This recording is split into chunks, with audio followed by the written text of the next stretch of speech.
নমস্কার বন্ধুরা, আপনাদের সবাইকে আবারও স্বাগত আমাদের চ্যানেল বাংলা সিরিয়াল আপডেটসে। আসুন শুরু করা যাক আজকের ভিডিওটি।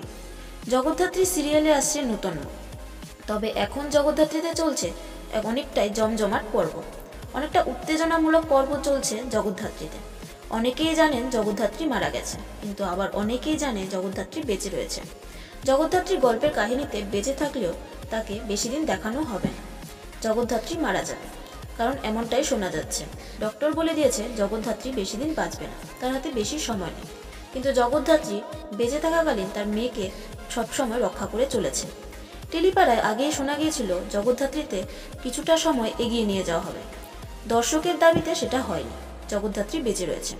তবে এখন শোনা যাচ্ছে এটাই হতে পারে, জগদ্ধাত্রীর মেয়ে দুর্গা বড় হবে, আর তাকে নিয়ে শুরু হবে নতুন গল্প। কৌশিকী মুখার্জির চেয়ারে হয়তো জায়গা পাবে জগদ্ধাত্রী কন্যা দুর্গা। জগদ্ধাত্রীর মেয়ের নামকরণ করে কৌশিকী নিজে। তো বন্ধুরা, এ ব্যাপারে তোমাদের কি মতামত সেটা আমাদের কমেন্ট করে অবশ্যই জানিও। আর আজকের এই ভিডিওটি যদি তোমাদের ভালো লেগে থাকে তাহলে প্লিজ ভিডিওটিকে লাইক করো, শেয়ার করো। আর এরকম সব আপডেট পেতে আমাদের চ্যানেলটিকে সাবস্ক্রাইব করো, বেল আইকনটা সেট করে রেখো। ধন্যবাদ।